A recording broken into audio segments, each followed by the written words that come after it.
Assalamualaikum warahmatullahi wabarakatuh. Perkenalkan, nama saya Syifani Aulia Pratiwi, NIM 17010034. Kelas A1 Bimbingan dan Konseling 2017, IKIP Siliwangi. Di sini saya akan menjelaskan proposal penelitian untuk memenuhi salah satu tugas mata kuliah penelitian kualitatif yang diampu oleh Ibu dosen Gida Kadarisma, MPD. Proposal ini berjudul Pengaruh Bimbingan Kelompok melalui Diskusi Kelompok terhadap Perilaku Asertif Siswa Kelas 8 SMPN 4 Cipatat. Bab 1. Pendahuluan. A. Latar belakang masalah. Peserta didik adalah anggota masyarakat yang berusaha mengembangkan potensi diri melalui proses pembelajaran yang tersedia pada jalur, jenjang, dan jenis pendidikan tertentu. Peserta didik di sekolah tergolong dalam masa remaja sehingga masih dalam proses mencari jati diri atau disebut dengan masa remaja. Masa remaja adalah masa di mana seorang anak memiliki keinginan untuk mengetahui berbagai macam hal serta ingin memiliki kebebasan dalam menentukan apa yang ingin dilakukannya. Hal ini sesuai dengan salah satu tugas perkembangan masa remaja yang berhubungan dengan penyesuaian. Namun, keinginan peserta didik untuk mengembangkan dirinya terkadang berdampak negatif dan cenderung pada perilaku menyimpang seperti perilaku asertif. Perilaku asertif merupakan sebuah kemampuan untuk mempromosikan kesetaraan dalam hubungan manusia yang memungkinkan individu-individu untuk bertindak menurut kepentingan individu sendiri, untuk membela diri sendiri tanpa kecemasan yang tidak semestinya, untuk mengekspresikan perasaan dengan jujur dan nyaman, untuk menerapkan hak-hak pribadi individu tanpa menyangkal hak-hak orang lain. Banyak faktor yang melatar belakangi rendahnya perilaku asertif di dalam diri individu, di antaranya yaitu karena pengaruh dari lingkungan yang kurang kondusif dan tidak mengejarkan asertivitas, pola asuh orang tua, konsep diri yang lemah, kondisi sosial budaya, jenis kelamin, usia, dan tingkat ekonomi. B. Identifikasi masalah. Berikut ini merupakan beberapa identifikasi masalah, di antaranya 1. Masih adanya siswa yang merasa kesulitan dalam membangun komunikasi interpersonalnya. 2. Program BK yang belum dilaksanakan secara efektif. 3. Sebagian siswa masih belum mampu dalam mengambil keputusan dan memecahkan masalah. 4. Guru kurang berfungsi secara optimal dalam membimbing siswanya. 5. Sebagian siswa masih ada yang merasa cemas karena takut dikucilkan oleh teman sebaya yang lainnya. C. Pembatasan masalah. Dalam penelitian ini terdapat pembatasan masalah, yaitu terfokus pada pengaruh bimbingan kelompok melalui diskusi kelompok terhadap perilaku asertif siswa SMPN 4 Cipatat. D. Rumusan masalah. Dalam penelitian ini, rumusan masalahnya adalah bagaimana pengaruh bimbingan kelompok melalui diskusi kelompok terhadap perilaku asertif siswa SMPN 4 Cipatat. E. Tujuan penelitian. Penelitian ini bertujuan untuk mengetahui bagaimanakah pengaruh bimbingan kelompok melalui diskusi kelompok terhadap perilaku asertif siswa SMPN 4 Cipatat. F. Manfaat penelitian. Terdapat beberapa hal yang bermanfaat sebagai berikut. Yang pertama, manfaat secara teoritis. Dapat memberikan kontribusi dan manfaat dalam pengembangan teori bimbingan dan konseling, khususnya bimbingan kelompok dan pengembangan perilaku asertif. Sebagai acuan bagi peneliti selanjutnya, agar hasil penelitian ini dapat dijadikan bahan referensi untuk melengkapi data apabila hendak melakukan penelitian terkait variabel yang sama dengan model yang berbeda, sehingga dapat data yang akurat. Lalu yang kedua, manfaat secara praktis. Dapat menjadi bahan masukan dan informasi yang bermanfaat sehingga bisa menambah wawasan guru pembimbing dalam pemberian layanan bimbingan kelompok melalui diskusi kelompok. dapat mengatasi masalah perilaku asertif siswa, serta dapat mengetahui dan meningkatkan kualitas diri agar menjadi seseorang yang lebih baik, khususnya bagi para siswa. Bab 2. Kajian teori dan pernyataan penelitian. A. Kajian tentang bimbingan kelompok. 1. Pengertian bimbingan kelompok. Bimbingan kelompok merupakan bantuan terhadap individu yang dilaksanakan dalam situasi kelompok. 2. Tujuan bimbingan kelompok. Tujuan dari bimbingan kelompok adalah untuk menunjang perkembangan pribadi dan perkembangan sosial masing-masing anggota kelompok, serta meningkatkan mutu kerjasama dalam kelompok guna aneka tujuan yang bermakna bagi para partisipan. 3. Fungsi bimbingan kelompok. Beberapa fungsi dalam bimbingan kelompok adalah sebagai berikut. A. Menyusun program-program kegiatan untuk mewujudkan penolakan terhadap suatu hal yang buruk dan memberikan dukungan tentang suatu hal yang baik. B. Memberikan kesempatan yang luas untuk berpendapat dan tanggapan tentang berbagai hal yang terjadi di lingkungan sekitar. C. Melaksanakan kegiatan-kegiatan yang nyata dan langsung untuk membuahkan hasil sebagaimana apa yang diprogramkan semula. D. Mempunyai pemahaman yang efektif, objektif, tepat, dan cukup luas tentang apa yang dibicarakan. 4. Teknik dalam bimbingan kelompok. Berikut ini merupakan beberapa teknik yang digunakan dalam bimbingan kelompok, yaitu yang pertama, homeroom. Homeroom merupakan program yang dilakukan di dalam kelas di luar jam pelajaran untuk membicarakan beberapa hal yang dianggap perlu. Yang kedua, karya wisata. Karya wisata bisa dilakukan dengan mengunjungi tempat-tempat atau objek-objek yang menarik berkaitan dengan pelajaran tertentu. Yang ketiga, diskusi kelompok. Diskusi kelompok merupakan suatu cara di mana siswa memperoleh kesempatan untuk memecahkan masalah secara bersama-sama. Setiap siswa memperoleh kesempatan untuk menggunakan pikirannya masing-masing dalam memecahkan suatu masalah. Yang keempat, kegiatan kelompok. Kegiatan kelompok ini dilakukan secara bersama untuk mendorong anak saling membantu sehingga relasi sosial yang positif dapat dikembangkan dengan baik. Yang kelima, organisasi murid. Organisasi murid membantu proses pembentuk anak, baik secara pribadi maupun sebagai anggota masyarakat. Yang keenam, sosiodrama. Sosiodrama memberikan kesempatan pada murid untuk mendramatisasikan sikap, tingkah laku, atau penghayatan seseorang seperti yang dilakukan dalam hubungan sosial di masyarakat. Yang ketujuh, psikodrama. Psikodrama merupakan pemecahan masalah yang didramakan. Masalah tersebut adalah masalah psikis yang dialami oleh seseorang atau dialami oleh individu. Yang kedelapan, pengajaran remedial. Pengajaran remedial merupakan bentuk pelajaran yang diberikan kepada seseorang atau beberapa orang siswa untuk membantu kesulitan belajar yang dihadapinya. 5. Tahapan bimbingan kelompok. Di dalam layanan bimbingan kelompok terdapat 4 tahapan, yaitu tahap pembentukan, tahap peralihan, tahap inti, dan tahap pengakhiran. Yang pertama adalah tahap pembentukan. Pada tahap ini, umumnya para anggota saling memperkenalkan diri, penjelasan pengertian dan tujuan yang ingin dicapai dalam kelompok oleh pemimpin kelompok. Yang kedua, tahap peralihan. Pada tahap peralihan ini, pemimpin kelompok harus berperan aktif membawa suasana, keseriusan dan keyakinan anggota kelompok dalam mengikuti kegiatan bimbingan kelompok. Yang ketiga, tahap inti. Dalam tahap ini, merupakan tahap pembahasan masalah-masalah yang akan dibahas dalam bimbingan kelompok. Kemudian tahap yang terakhir, tahap pengakhiran. Di dalam tahap pengakhiran merupakan akhir dari seluruh kegiatan bimbingan kelompok.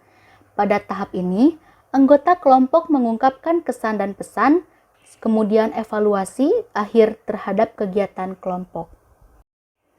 B. Kajian tentang teknik diskusi kelompok. 1. Pengertian teknik diskusi kelompok. Teknik diskusi kelompok merupakan suatu proses penglihatan dua atau lebih individu yang berinteraksi secara verbal saling berhadapan muka mengenai tujuan atau sasaran yang sudah tertentu melalui cara tukar-menukar informasi. 2. Tujuan teknik diskusi kelompok. Tujuan teknik diskusi kelompok ini terbagi menjadi 6 poin. Yang pertama, memanfaatkan berbagai kemampuan yang ada pada siswa. 2. Memberi kesempatan kepada siswa untuk menyalurkan kemampuannya. 3. Mendapatkan balikan dari siswa apakah tujuan telah tercapai. 4. Membantu siswa belajar berpikir kritis. 5. Membantu siswa belajar menilai kemampuan dan peranan diri sendiri maupun teman-temannya atau orang lain.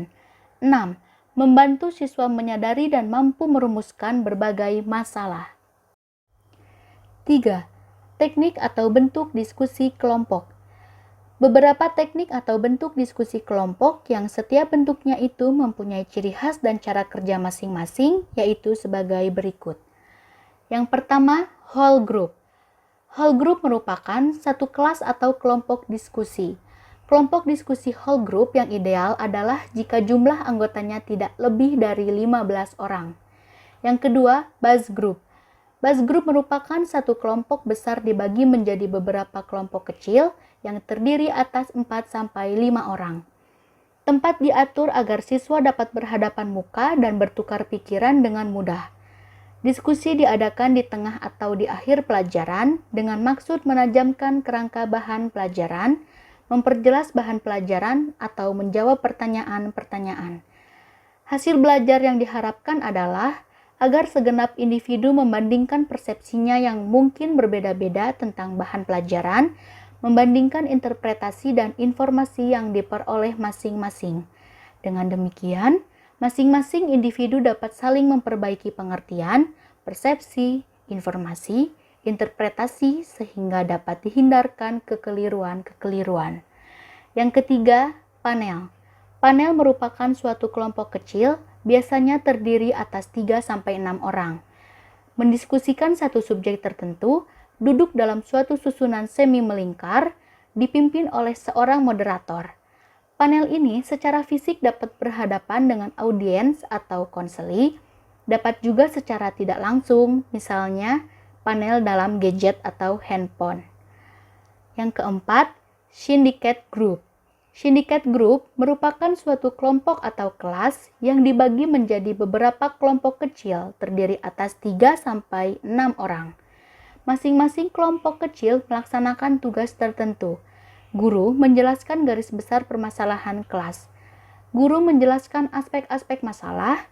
Kemudian dari setiap kelompok atau sindikat diberi tugas untuk mempelajari suatu aspek tertentu. Guru menyediakan referensi atau sumber-sumber informasi lain. Kemudian yang terakhir, brainstorming group.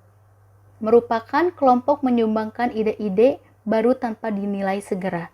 Setiap anggota kelompok mengeluarkan pendapatnya.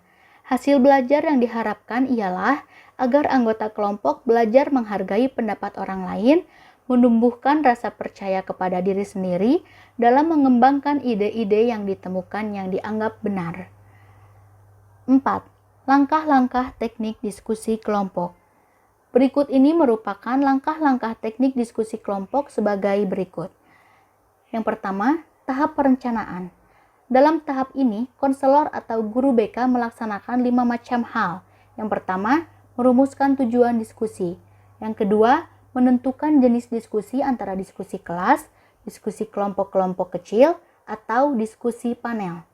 Yang ketiga, melihat pengalaman dan perkembangan siswa, apakah memerlukan pengarahan-pengarahan yang jelas, tugas yang sederhana dan waktu diskusi yang lebih pendek, atau sebaliknya. Yang keempat, memperhitungkan waktu yang tersedia untuk kegiatan diskusi. Dan yang kelima, mengemukakan hasil yang diharapkan dari diskusi, misalnya seperti rangkuman, kesimpulan-kesimpulan, atau pemecahan masalah.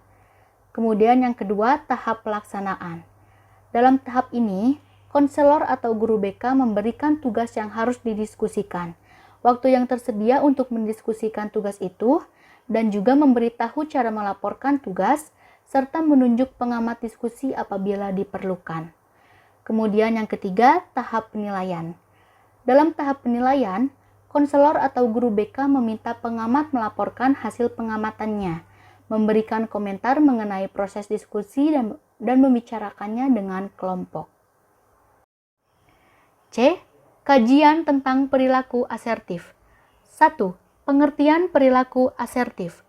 Perilaku asertif merupakan sebuah kemampuan untuk mempromosikan kesetaraan dalam hubungan manusia yang memungkinkan individu-individu untuk bertindak menurut kepentingan individu sendiri, untuk membela diri sendiri tanpa kecemasan yang tidak semestinya, untuk mengekspresikan perasaan dengan jujur dan nyaman, untuk menerapkan hak-hak pribadi individu tanpa menyangkal hak-hak orang lain. 2. Fungsi perilaku asertif pada remaja. A. Meningkatkan rasa percaya diri. Perilaku asertif membantu meningkatkan rasa kepercayaan diri. Orang yang berperilaku asertif berarti tidak ragu dalam menyuarakan pendapatnya, dan orang lain pun akan cenderung menghargai orang yang berperilaku asertif karena berani menyuarakan pikiran dan memilih memberikan jawaban yang jujur. Penghargaan dari orang lain dan apresiasi yang pada akhirnya akan meningkatkan rasa percaya diri seseorang yang telah bersikap asertif. B. Membantu mengelola stres. Bersikap asertif membuat seseorang lebih memudahkan mengelola stres. Orang yang memiliki perilaku asertif tidak akan menyesali apa yang dilakukannya karena telah menyuarakan apa yang menjadi pendapat dan keyakinannya. C. Merasakan hidup yang tidak terikat dan bebas. Seseorang yang berperilaku asertif selalu percaya dengan prinsipnya tanpa terlalu banyak terganggu dengan apa yang dikatakan oleh orang lain, dan pada umumnya bahagia dan percaya diri karena mampu menentukan pilihan serta tujuan hidupnya sendiri. Orang lain tidak akan bisa memanfaatkan orang yang memiliki perilaku asertif dikarenakan perilaku asertif membuat seseorang itu tetap kukuh dengan prinsipnya. Begitu pula sebaliknya, orang yang tidak bisa berkata tidak cenderung akan dimanfaatkan oleh orang lain karena ketidakmampuannya untuk menolak. 3. Faktor yang mempengaruhi perilaku asertif. Berikut ini merupakan beberapa faktor yang mempengaruhi perilaku asertif, di antaranya, yang pertama, jenis kelamin. Menurut Setiawan, beliau mengatakan bahwa laki-laki mampu bersikap asertif daripada wanita. 2. Pola asuh orang tua. Keluarga merupakan tempat sosialisasi pertama bagi individu. Dalam sebuah keluarga, akan mengajarkan anak untuk dapat berhubungan secara interpersonal dengan orang lain melalui komunikasi yang efektif. 3. Usia. Usia merupakan salah satu faktor yang mempengaruhi perilaku asertif pada individu. 4. Tingkat pendidikan. Individu yang memiliki tingkat pendidikan yang tinggi akan mampu berperilaku asertif daripada individu yang memiliki tingkat pendidikan yang rendah. 5. Sosial ekonomi. Semakin tinggi status sosial, maka semakin tinggi pula perilaku asertifnya. Begitupun sebaliknya. D. Kerangka berpikir. Dalam upaya untuk membantu meningkatkan perilaku asertif siswa adalah salah satunya melalui pemberian layanan bimbingan kelompok melalui teknik diskusi kelompok.